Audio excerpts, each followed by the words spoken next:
Segundo libro de Reyes, capítulo 6, verso 24 adelante.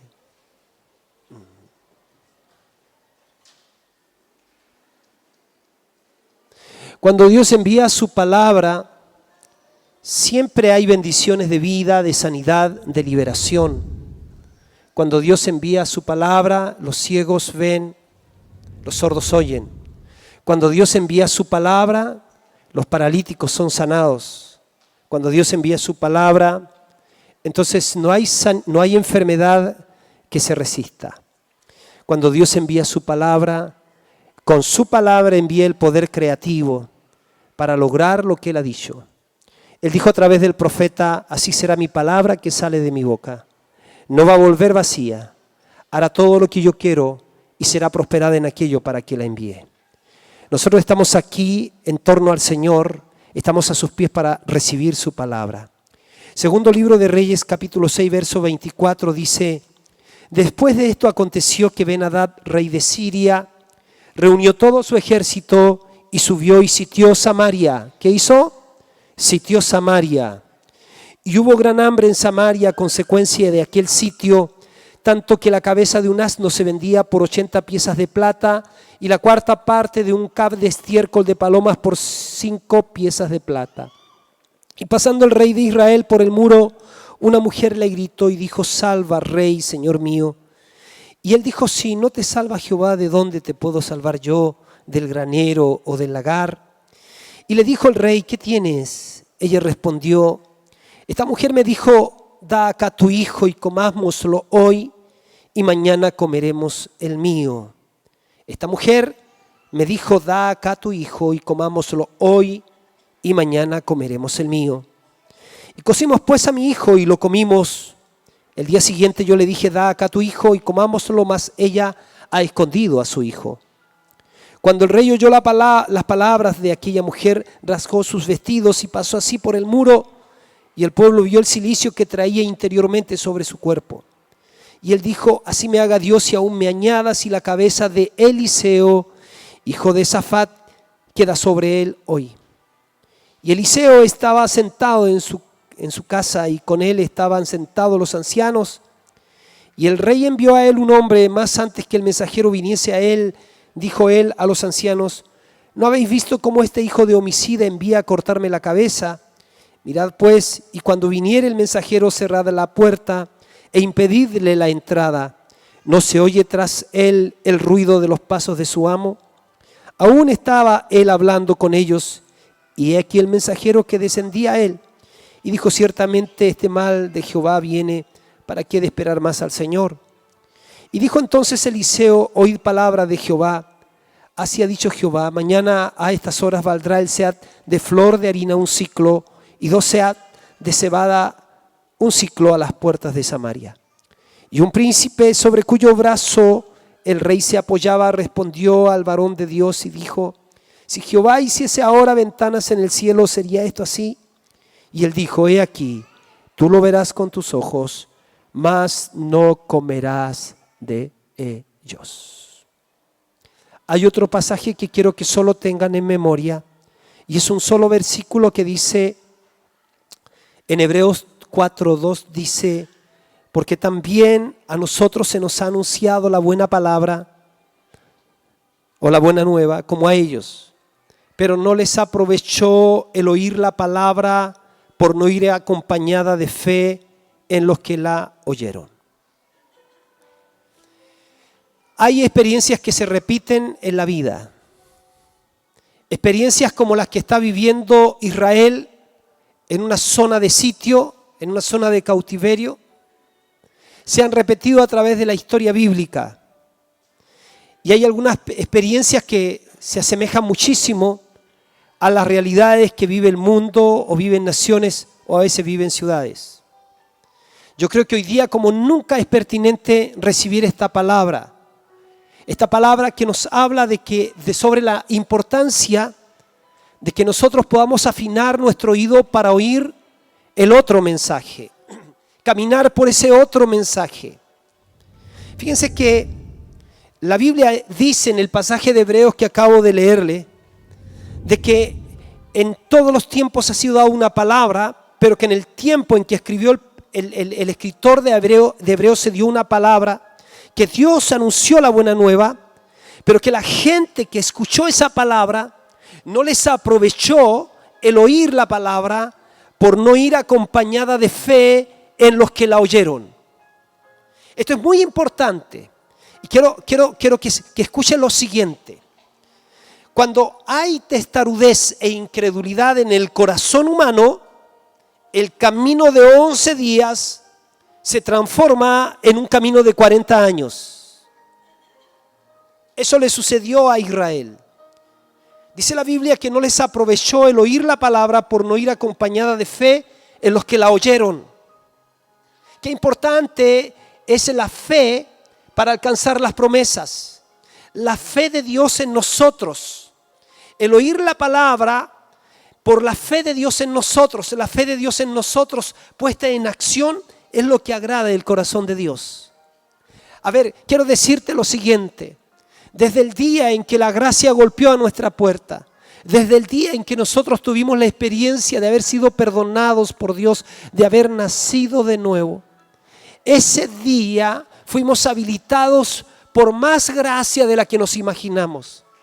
Ese día no solamente fueron perdonados nuestros pecados, ese día también nuestro nombre quedó escrito en el libro de la vida y hubo gozo en el cielo por un pecador que se arrepintió.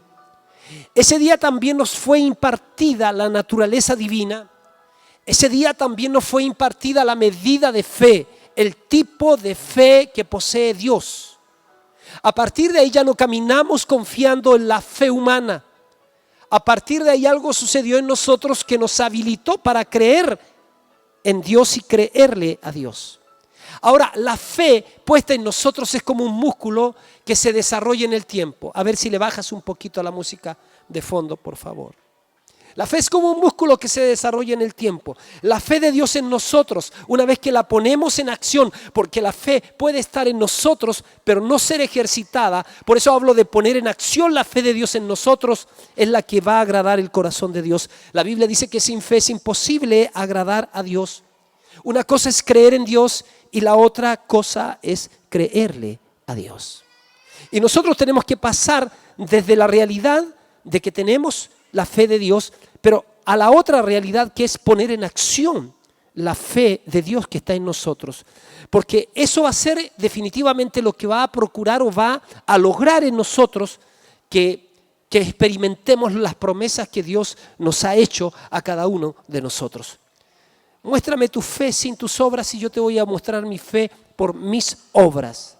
El libro de Hebreos dice que por la fe los antiguos, dice que por la fe cayeron los muros de Jericó después de rodearlo por 7 días.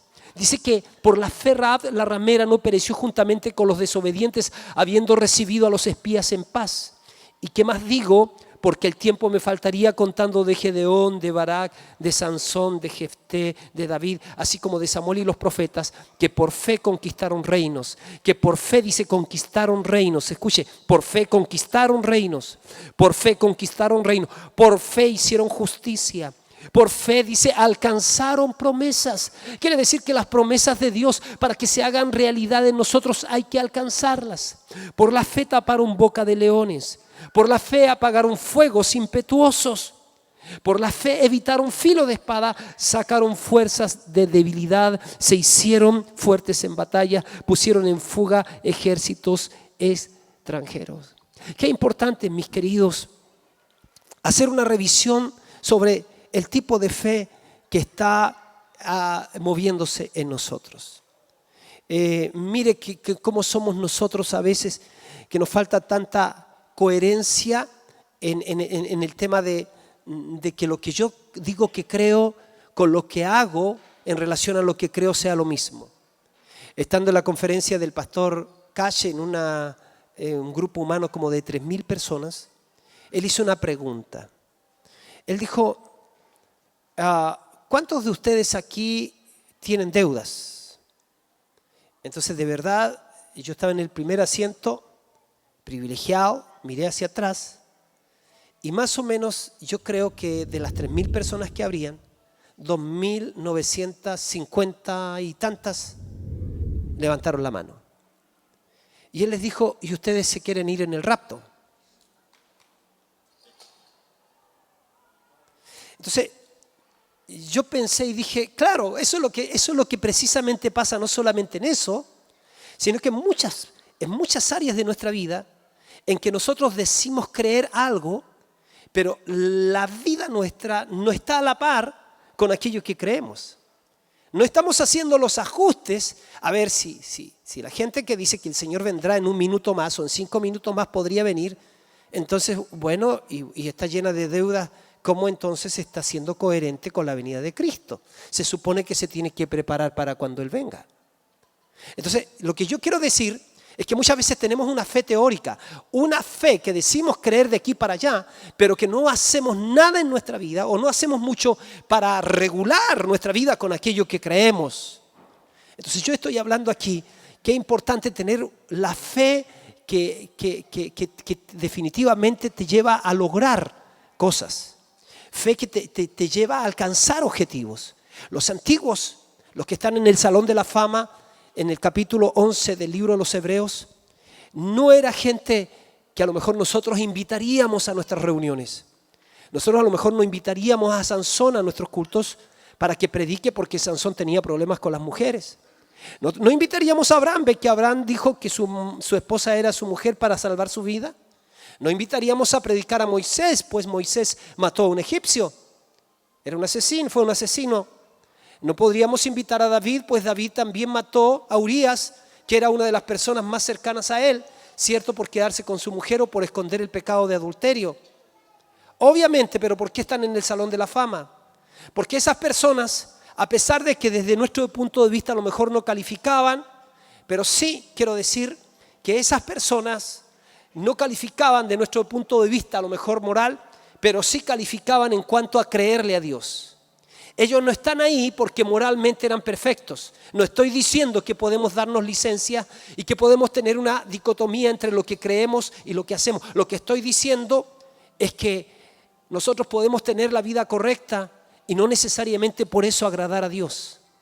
Pero lo que importa es tener la vida correcta, pero lo más importante es tener la fe que agrada el corazón de Dios. Porque la Biblia dice que el justo por la fe vivirá. La Biblia dice que sin fe es imposible agradar a Dios. Nosotros necesitamos activar fe para milagros. Necesitamos activar fe para conquista. Necesitamos activar fe para conversiones. Necesitamos activar fe para ver que Dios se mueve y que Dios se glorifica en nuestra ciudad y que se glorifica en nuestro país. Tú y yo tenemos la medida de fe que es el tipo de fe que Dios ha puesto y que agrada el corazón de Dios. Ahora, la consecuencia de no vivir con una fe que mueve a Dios, la consecuencia de la incredulidad siempre va a provocar un estado de cautividad en cualquier vida. Va a provocar un estado de cautividad en una ciudad, en un país, en un continente o en una persona, en una familia. Fíjense que la incredulidad te hace perder la visión. O sea, no es de mucho que tú tengas la fe de Dios sin que tú la actives. Sino que eso también sería una fe de Dios en reposo, sería versus incredulidad. Porque la fe que agrada a Dios, el justo por la fe vivirá, que los antiguos por la fe alcanzaron promesas, que los antiguos por la fe conquistaron reinos, que el justo por la fe experimentará todas las realidades de Dios. Dice, es por medio de la fe que se ejercita, que se activa, la fe demandante, la fe de la mujer del flujo de sangre. Ella visionó su sanidad en Jesús y ella dijo, si tan solamente tocar el borde de su manto yo voy a ser sana. Y ella se puso en marcha. Había leyes que decían que una mujer con flujo de sangre no podía relacionarse con la gente normal de la ciudad, del pueblo. Pero esta mujer se abrió camino y ella seguramente decía, porque había gastado mucho, era una mujer que había tenido mucho dinero, gastado mucho y sufrido mucho de muchos médicos y le iba de mal en peor. Pero ella visionó en un momento su respuesta, visionó su salida, visionó su milagro y dijo, si tan solamente tocar el borde de su manto seré sana. A partir de ahí ella puso en acción su fe y se convirtió esa fe pasiva en una fe demandante. Ella se abrió camino hasta llegar a Jesús y tocó el borde del manto de Jesús y en esa hora dice que la fuente le fue sana, se secó. Y Jesús dice algo muy extraño. Momento, dice, ¿alguien me tocó? Los discípulos se miran entre ellos, sonríen y dicen, Señor, toda la multitud te aprieta, y tú dices, alguien me ha tocado. En el original dice, no, alguien hizo demanda de la habilidad que yo poseo. Alguien hizo demanda de mi virtud. Alguien hizo demanda de mi poder. La fe que demanda es la fe que agrada el corazón de Dios. La demás gente tocaba a Jesús. Nosotros necesitamos tener una fe no solamente que gire alrededor de Jesús.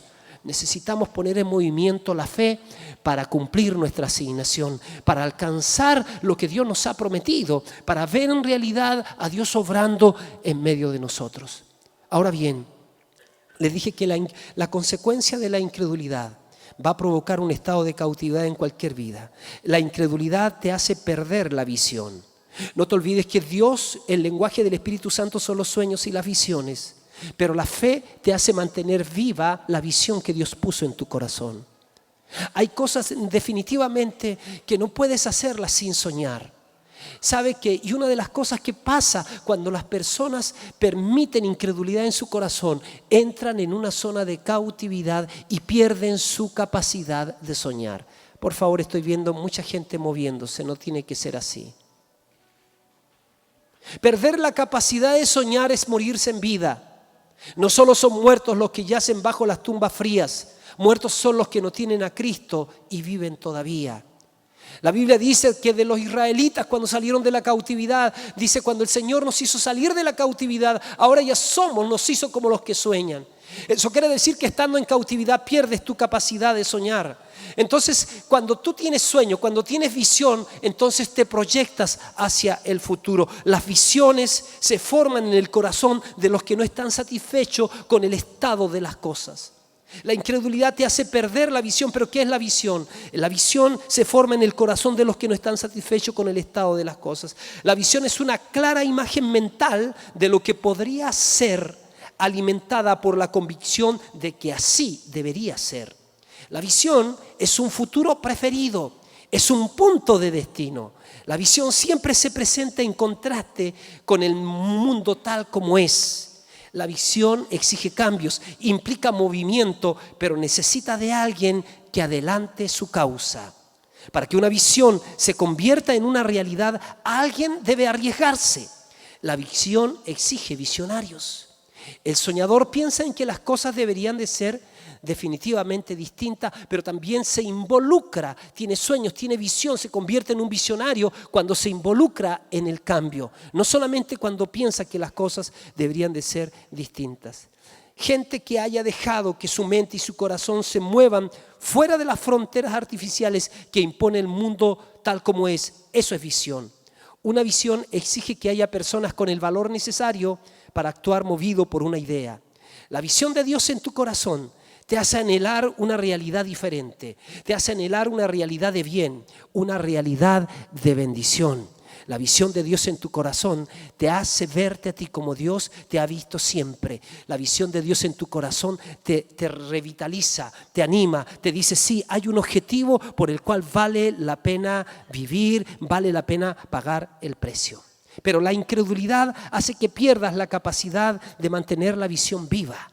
Y por eso tenemos que despojarnos de todo tipo de incredulidad. La fe de Dios hace que mantengas la visión, hace que mantengas el sueño de Dios vivo en tu corazón, ya sea en relación a lo que te habló de tu empresa, lo que te habló con relación a tu familia, lo que te dijo en relación a tus estudios, lo que te dijo en relación a tus objetivos personales, lo que te dijo en relación a tu estado civil, lo que Dios te ha hablado en relación a tu salud. La visión mantiene viva lo que Dios te ha dicho, o sea, la visión es lo que Dios te ha dicho, pero la fe mantiene viva esa visión, lo que Dios mostró a tu corazón.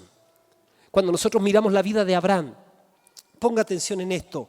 Abraham decidió finalmente obedecer a Dios. Dios le había dicho, deja tu tierra y tu parentela y vete a la tierra que yo te mostraré, porque en ti serán benditas todas las naciones de la tierra. Y Abraham obedece a Dios parcialmente, porque no deja toda su parentela. Él se va con su sobrino Lot. Pero la Biblia enseña que cuando Abraham decidió finalmente obedecer a Dios, Dios le habló nuevamente. Y Jehová le dijo a Abraham, después que Lot se apartó de él, alza ahora tus ojos, eso en Génesis 13, y mira desde el lugar donde estás, hacia el norte y el sur, al oriente y al occidente, porque toda la tierra que ves la daré a ti y a tu descendencia para siempre. Y haré tu descendencia como el polvo de la tierra, que si alguno puede contar el polvo de la tierra, también tu descendencia será contada. Levántate, ve por la tierra a lo largo de ella y a su ancho, porque a ti la daré. Abraham pues, removiendo su tienda, vino y moró en el encinar de Mamre, que está en Hebrón, y edificó allí altar a Jehová. Fíjense, cuando Abraham decide obedecer, cuando decide dejar la incredulidad, porque desobediencia también es incredulidad, ese día Dios le recupera la visión. Ese día vuelve a soñar en grande. Ese día Dios le dice a Abraham, mira, mira, mira, porque hasta donde estés dispuesto a mirar, ahí yo voy a ir contigo. Abraham recupera la visión. Mira, vuelve a soñar, vuelve a visionar. Y yo siento que hoy día el Señor está a algunos de ustedes aquí diciéndoles, yo te estoy confrontando con esta palabra porque quiero que recuperes la visión, que vuelvas a soñar, que vuelvas a pensar una vez más que yo soy el Dios todopoderoso, creador de todo el universo. No hay nadie quien se compare a mí. Yo soy el primero y el último. Yo soy el alfa y la omega. Yo soy el autor y consumador de tu fe. Yo te puedo llevar mucho más alto porque no hay nada imposible para Dios y no hay nada imposible para aquel que cree. Bendito sea su nombre. Así es, Señor. Dios es más grande que tu problema. Así que no te compares con tus problemas. Compara al problema con Dios, porque Dios es más grande que tu problema.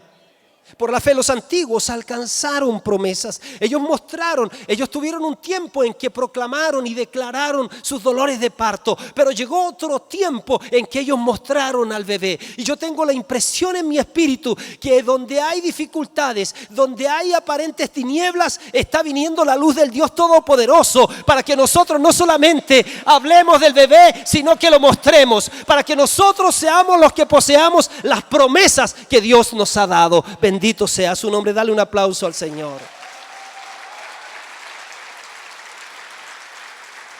Dice que por la fe los antiguos alcanzaron promesas, ellos conquistaron reinos, ellos agradaron a Dios. Y cuando nosotros miramos el sitio de Samaria, los israelitas habían sido sitiados. Y pongan atención en esto, porque personas sitiadas dejan de pensar en el futuro. Ya no hay visión de futuro. Personas sitiadas entonces pierden su capacidad de soñar. Personas sitiadas definitivamente ya estancaron su fe, porque la fe mantiene viva la visión. Pero cuando ya se sitió la posibilidad de futuro, entonces hay solamente desesperanza. Hoy en día, cuando nosotros escuchamos las malas noticias, hoy en día cuando nosotros miramos lo que está sucediendo en el mundo, existe mucha facilidad de perder la fe de Dios. Existe mucha facilidad de simplemente empezar a repetir el mismo mensaje que el mundo está repitiendo. Me llama mucho la atención cuando Génesis dice que había árboles en el huerto del Edén, que estaba el árbol de la vida, pero que estaba el árbol también del conocimiento del bien y del mal. Y que el hombre optó en desobediencia a comer del árbol del conocimiento del bien y del mal. No optó por comer del árbol de la vida. El árbol de la vida es Cristo. El árbol de la vida aparece en Génesis. El árbol de la vida aparece en Apocalipsis. El árbol de la vida es Cristo. Pero también ahí está el árbol del conocimiento del bien y del mal. Es donde está la sabiduría babilónica. Es donde está la sabiduría de Grecia. Es donde está todo el conocimiento humano acumulado y sumado. De ese conocimiento se alimentan las masas. De ese conocimiento es el que te imparten en distintas partes. De ese mismo conocimiento es que el tercer poder del Estado alimenta a las personas. Son las comunicaciones. Las comunicaciones determinan el comportamiento de las masas. Las comunicaciones determinan qué viste la gente. Las comunicaciones determinan el estado emocional de las personas. Porque hoy en día, cierto, además de tener radio, televisión, muchos de nosotros tenemos acceso a Internet. Y en Internet se dice cualquier cosa. Ese es un río donde tú puedes encontrar aguas cristalinas, riachuelos, pero puedes encontrar también afluentes de aguas sucias y aguas fétidas. Y el problema es que muchos cristianos no están discriminando eso, no están diciendo qué es lo que yo voy a ver y qué es lo que no voy a ver, qué es lo que voy a oír y qué es lo que no voy a oír. Así que hay mucha gente alarmada, e incluso por lo que se está hablando del mes de septiembre, se auguran catástrofes, se auguran tantas cosas, hablan que las naciones están movilizando sus ejércitos, se están previendo millones de personas que morirían y tanta cosa así.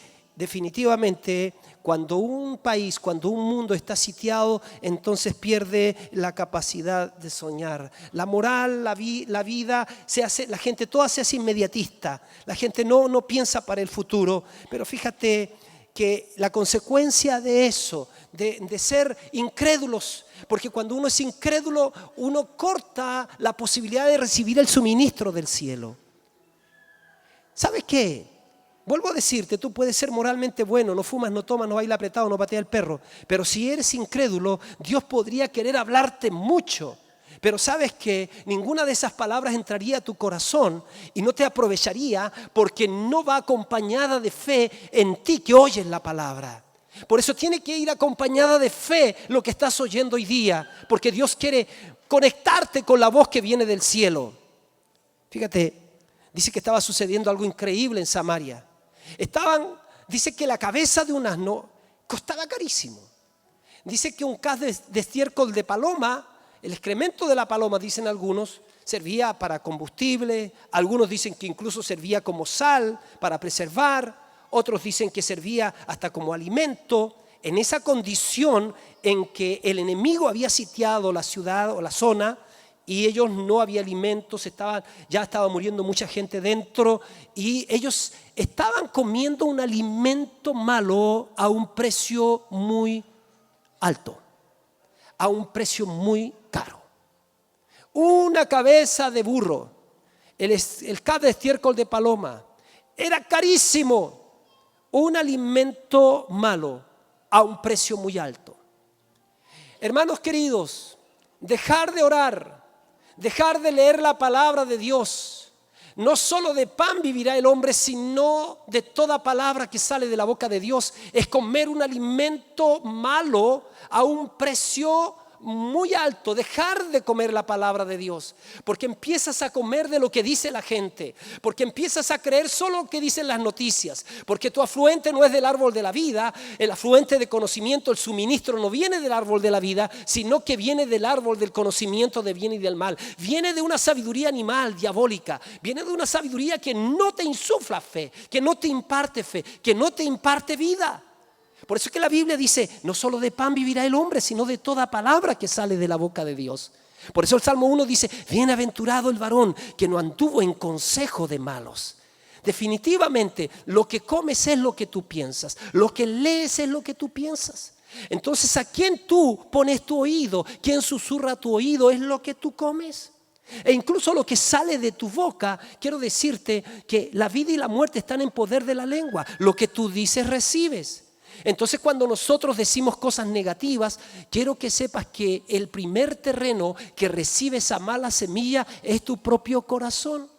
Por esa razón somos llamados a confesar lo que Dios dice con respecto a las cosas. Somos llamados a decir lo que Dios dice con respecto a las realidades que Dios ve. Y Dios ve cosas distintas de lo que ve la razón. Por eso la Biblia dice que la fe es distinta de la razón. ¿Cómo puede ser que dando 7 vueltas en Jericó y después 7 vueltas más el último día y tocar trompetas, los muros de una ciudad amurallada iban a caer? ¿Cómo podía ser posible? Ahí tú ves después a Moisés, ¿cierto? Escapando con el pueblo, sacando al pueblo de Israel de Egipto. Y cuando están frente al Mar Rojo, se encuentran con la realidad de que los egipcios habían cambiado de opinión y venían a atraparlos.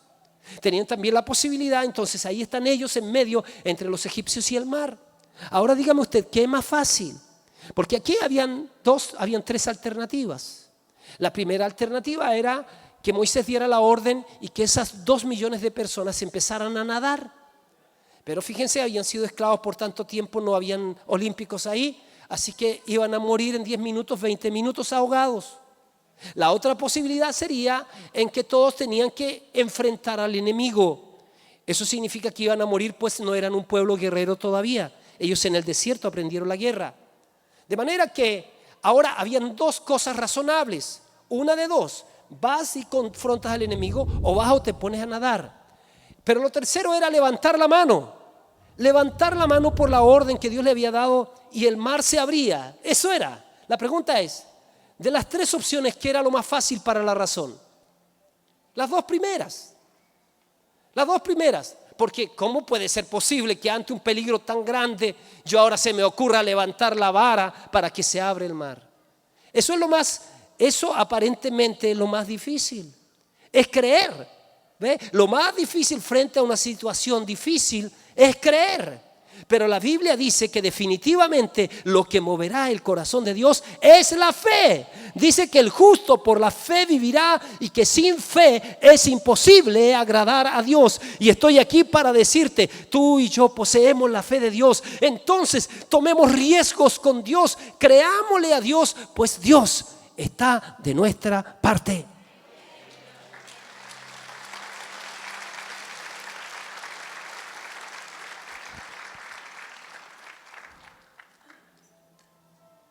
Miro a Israel, están comiendo un alimento malo a un precio muy alto.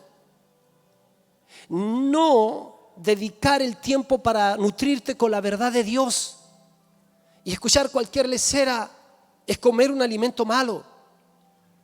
El precio es muy alto al pagar, porque cuando uno se hace una iglesia incrédula que no se ha nutrido con la verdad de Dios, entonces es la sal que perdió su sabor. Y dice que cuando la sal pierde su sabor no sirve más para nada, sino para ser hollada y pisoteada por los hombres. Nótese, Israel estaba sitiado, entonces ellos perdieron su capacidad de soñar, ¿cierto? Perdieron la fe por la incredulidad de sus corazones, porque ese sitio había venido por causa del pecado de ellos mismos. Entonces quiere decir que la fe de ellos estaba muy lejana. Pero lo segundo, comes un alimento malo a un precio muy alto. Entonces a veces hay cosas que nosotros dejamos de hacer, que son las disciplinas de Dios o disciplinas que Dios nos enseña para crecer, como exponernos a la palabra, como venir con expectativas, como generar, por ejemplo, ambientes de adoración a Dios, como doblar las rodillas y estar hablando con Dios o escuchando a Dios, como abrir la palabra y alimentarnos, como invertir y exponernos en ministerios que van a bendecir nuestra vida. Entonces cuando dejamos de hacer eso, cuando perdemos el hambre, entonces no recibimos. Cuando dejamos de ser sedientos, entonces nuestra sed no es satisfecha. Entonces empezamos a experimentar, a tener consecuencias difíciles y grandes en nuestra vida. Cuando nosotros desoímos la voz de Dios y somos livianos en el hablar, y cuando en nuestra mesa hablamos mal de un hermano, hablamos mal de un líder, hablamos mal de un pastor, después no nos quejemos que nuestros hijos no quieran venir a la iglesia. ¿Por qué? Porque estamos recibiendo un alimento malo. Estamos dándole a nuestros hijos un alimento malo a un precio muy alto. Cuando tú estás dejando que tu hijo decida por su fe, entonces él tiene que decidir, ¿sí? Y no haces nada para tú adoctrinarlo, para tú convencerlo, para tú ungirlo, para tú influirlo. No, que él decida. Sí, te pregunto, ¿tú le dices a tu hijo que decida ir al colegio? ¿Tú le dices a tu hijo que decida tomarse el remedio? No, entonces tiene que ir al colegio, tiene que tomarse el remedio. Pero no, para la iglesia tiene que decidir. ¿Y sabes qué? Cuando tú miras, hay movimientos que definitivamente están consagrados, por ejemplo, a sodomizar el mundo. El problema del homosexualismo no es solamente ese pecado, sino es que hay una filosofía con la intención de sodomizar el planeta, y ese es el problema. Y ellos creen en eso y se entregan a eso. Ahí tú tienes el comunismo, ellos creen y se entregaron a esa causa y murieron por esa causa. Pero nosotros los cristianos pensamos muchas veces que la fe en nuestra casa, que la fe de nuestros hijos va a crecer de una manera mágica. Mientras los tengo toda la semana viendo tele, pero que el pastor les ore el domingo, entonces eso le va a cambiar.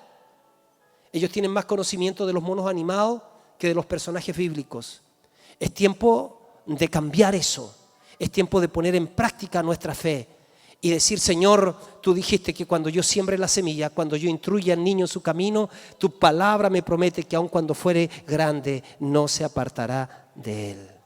Entonces no vamos a comer un alimento malo. Nosotros tenemos a alguien más poderoso que tiene un alimento para nosotros. Pero lo otro que sucede cuando hay una ciudad bajo cautiverio es que al no tener la fe de Dios, al alimentarse de murmuraciones, de palabras de antife, de críticas, de desánimo, al tener una fe simplemente pasiva, lo que sucede es que te comes la próxima generación. Dice que van dos mujeres a hablar con el rey y le dicen: Rey, salva, Señor, Rey mío. Y el rey dice: ¿qué te pasa, mujer? ¿Se acuerda? ¿Qué te pasa? Dice: salva. Dice: si no nos salva Dios, dice el rey. Si no nos salva Dios, dice que andaba rodeando las murallas de la ciudad. Estaban sitiados. Estaba viendo que la gente se estaba muriendo. Dice: si no nos salva Dios, ¿de dónde te voy a salvar yo? ¿De dónde voy a sacarte del granero, del lagar? ¿Qué te pasa? Cuéntame. Y la mujer le cuenta su causa. Le dice: mira, yo me puse de acuerdo con esta mujer y decidimos comernos a mi hijo. Y dice: y cocimos a mi hijo. ¿Y cómo se lo comieron? Se lo comieron. Se comieron al hijo, cocieron al hijo, se lo comieron. Y ahora dice: ahora esta mujer no quiere que el caso de canibalismo. Y dice: y ahora esta mujer no quiere que nos comamos el hijo de ella. Fíjate, eso nos dice a nosotros que cuando hay consecuencias de incredulidad en el corazón, porque el Señor dice: cuando venga el Hijo del Hombre hallará fe en la tierra. Cuando no activas la fe que Dios ha puesto para que actives, entonces te comes la próxima generación. Pero cuando tenemos una fe viva no nos comemos la próxima generación. Nosotros estamos trabajando para potenciar la próxima generación. El Señor no va a dejar jamás su vida o la humanidad sin su testimonio. No va a dejar jamás un mundo en donde haya solamente gente incrédula. Siempre habrá gente que recibirá el susurro de Dios, recibirá el llamado de Dios y esa gente se va a volver a Dios. Nosotros tenemos la responsabilidad entonces de no comernos la próxima generación. Cuando tú no te consagras, cuando tú no das la talla, cuando tú no haces la diferencia, cuando tú prefieres una reunión familiar por venir a la iglesia, cuando tú prefieres un partido de fútbol antes de venir a la iglesia, cuando tú prefieres caminar independiente antes de discipularte, ¿cierto? Y tú dices: bueno, no, si aquí los que quieran nomás, pero yo no, a mí yo estoy bien viniendo los días domingo. Escúchame, ¿qué tipo de madurez tienes para no comerte la próxima generación? Porque los que te conocen más no somos nosotros. Los que te conocen más no es tu líder.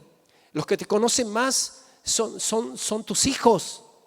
Y hoy día lo que se está requiriendo en un mundo donde hay tanta indefinición, en un mundo en donde muchos varones se están yendo a la guerra y lo está matando la guerra. Ya no estamos quedando sin varones porque a algunos lo está matando la guerra, a otros lo está matando la indefinición, otros no saben lo que son.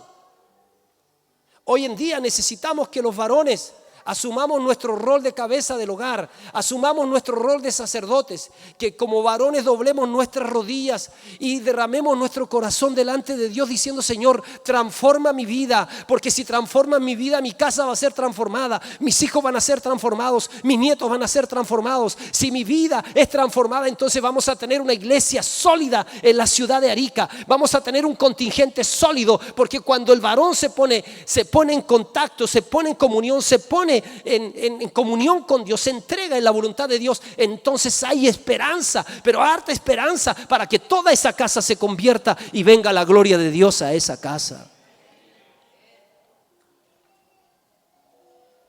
Así que no nos vamos a comer la próxima generación. Estamos creyendo por una irrupción del Espíritu Santo. Estamos buscando al Señor en cualquier hora y a deshora. ¿Para qué? Para que venga el Espíritu Santo y se levante gente que dé la talla. Se levante gente. Yo a veces pienso, digo: Señor, en todas partes están sucumbiendo los gobiernos. Pero Padre, en respuesta a la oración, es probable que tú levantes a un hombre, a una mujer, o hombres y mujeres que den la talla para que vayan a la arena de la política, que den la talla en el espíritu, que tengan la asignación dada por el cielo y que se paren en la tierra y que tengan un compromiso radical con el Dios del cielo y que tengan la unción del Espíritu Santo y que tengan las competencias que son necesarias para llegar a esos lugares, para transformar naciones. Porque, hermanos queridos, una vez más les digo, este mundo no terminará con Satanás al volante. Este mundo terminará con Jesucristo viniendo en gloria y con naciones enteras viniendo a los pies de nuestro Señor Jesucristo.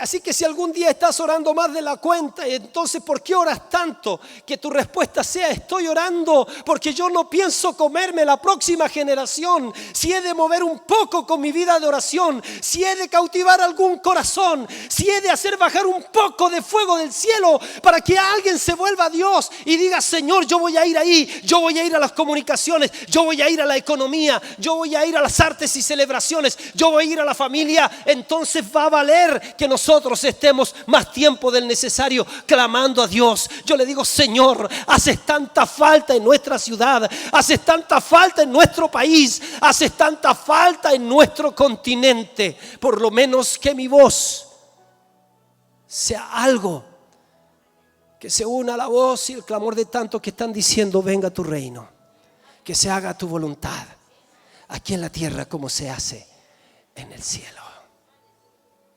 Ahí estaba ese colibrí, ¿se acuerdan? Hubo un incendio en el bosque, arrancaron todos los animales, cruzaron el río. Y ahí despavoridos, asombrados, mirando cómo el fuego consumía su hábitat. Y ese colibrí, dice, esta es una fábula.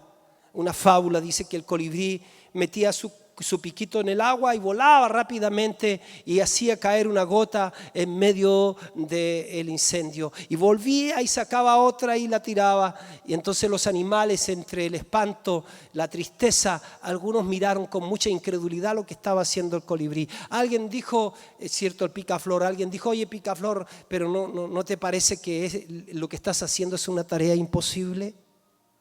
Y el colibrí o el picaflor responde: mira, yo no sé si esta tarea que yo estoy haciendo es una tarea imposible o posible. Lo único que yo sé es que yo estoy haciendo mi parte.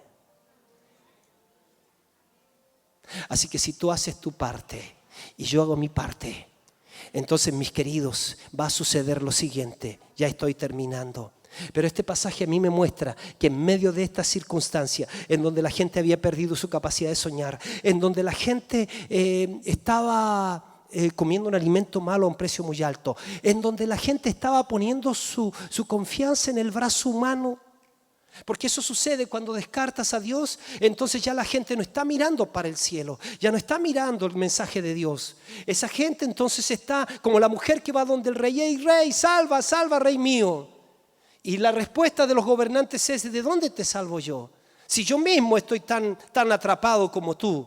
Yo mismo estoy en la zona de sitio en la que tú estás. La esperanza no está en los gobiernos de turno. La esperanza no está en que cuando se vaya la presidenta venga otro. Si bien es cierto, necesitamos que asuman mejores presidentes, mejores líderes en el ámbito político. Pero la esperanza para el mundo no está ahí. Mientras la gente sigue muriéndose, mientras la gente sigue enloqueciendo, mientras la gente sigue asesinándose, mientras la confusión sigue adelante, la esperanza está en el Dios del cielo. Es necesario hacer saber que el Dios del cielo no ha callado, que el Dios del cielo envió a su Hijo para establecer el reino de Dios en la tierra. El Señor Jesús dijo: toda autoridad me fue dada en el cielo y en la tierra, ahora ustedes vayan. El Señor Jesús dijo: discipulen a las naciones, porque Él comenzó su ministerio diciendo: el tiempo se cumplió, el reino de los cielos está a la mano, arrepiéntanse y crean en el Evangelio. Había un hombre en Samaria que no estaba escuchando lo que los demás escuchaban.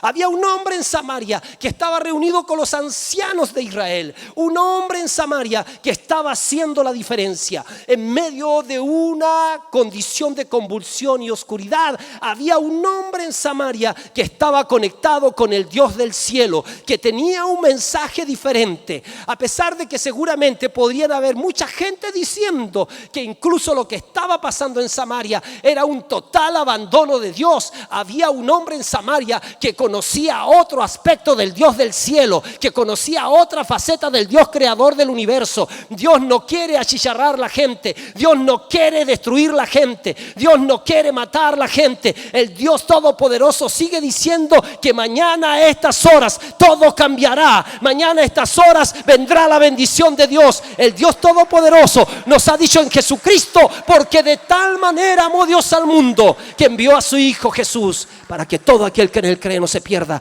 mas tenga vida eterna. Hermanos, nosotros tenemos el Evangelio, y el Evangelio son las buenas noticias. La iglesia puede tener problemas, pero el reino de Dios no tiene problemas. La iglesia puede tener dificultades, pero el reino en el que hemos creído, el reino que el Señor Jesucristo vino a establecer, no tiene dificultades. Y qué maravilloso es que no estamos llamados a predicar la iglesia, estamos llamados a predicar el evangelio del reino de Dios. La gente necesita saber que el Dios del cielo no ha perdido el control del planeta Tierra.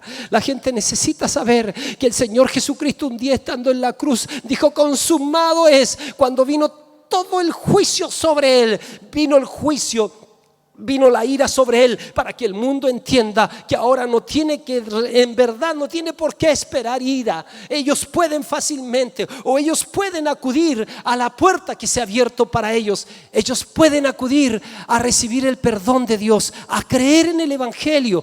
Ellos pueden saber que la respuesta dada por Dios para este mundo convulsionado es el evangelio del reino de Dios, es creer en Jesucristo. Jesucristo dijo: yo soy el camino, yo soy la verdad, yo soy la vida. Nadie viene al Padre si no es por mí. Él dijo: vengan a mí los que están cansados, los que están cargados, yo los voy a hacer descansar. Lleven mi yugo sobre ustedes, aprendan de mí. Soy manso, humilde de corazón, hallarán descanso para sus almas. Bendito sea su nombre.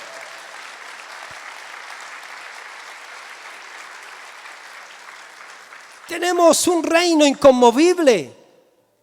El cielo y la tierra pasarán, pero sus palabras no pasarán. Vamos ganando. Vamos ganando. Nuestro líder, nuestro Señor, murió y resucitó de entre los muertos. Está a la diestra del Padre y nos envió al Espíritu Santo. No estamos solos. Está el Espíritu Santo guiándonos, y por ende también está el Hijo y está el Padre en nuestros corazones. De aquí a mañana, dice, de aquí a mañana será una cosa totalmente distinta. Y yo quiero decirte algo: ese de aquí a mañana fue para ellos, pero para nosotros no es de aquí a mañana, porque el reino, para nosotros ya vino el reino. Por lo tanto, nosotros podemos decirle a la gente: hoy es el día de salvación. Hoy es el día, no es mañana. No podemos estar como los discípulos diciendo que faltan 4 días para que llegue la siega, porque hay gente que dice: faltan 4 días para que venga mi bendición. Faltan 4 días o 4 meses, mejor dicho, para que venga mi bendición. Faltan 4 meses para que venga mi sanidad. Faltan 4 meses para que venga mi transformación. La palabra dice que hoy es el día de salvación. No es 4 meses a futuro. No es que aplique solamente esperanza. El Señor dice: yo quiero en esta hora que tú actives la fe de la hora, la fe que dice: si tan solamente tocare el borde de su manto, voy a ser sana o voy a ser sano. La fe que te dice: hoy es el día de salvación. La fe que nos sitúa con el Dios de la hora, con el Dios que está vivo, con el Dios que bendice en este momento. Levante su mano, por favor. Suba a los músicos. El profeta tenía un mensaje del cielo. Hoy necesitamos predicar ese mensaje. Hoy somos portadores de la buena noticia. Dios ama a la gente. La puerta aún sigue abierta. Al corazón contrito y humillado no desprecia a Dios. Al que se arrepiente, Dios lo perdona. Todavía sigue habiendo gozo en el cielo por un pecador que se arrepiente. Pero todavía se está derramando el Espíritu Santo, como empieza a suceder ahora en medio de nosotros. Ven, Señor.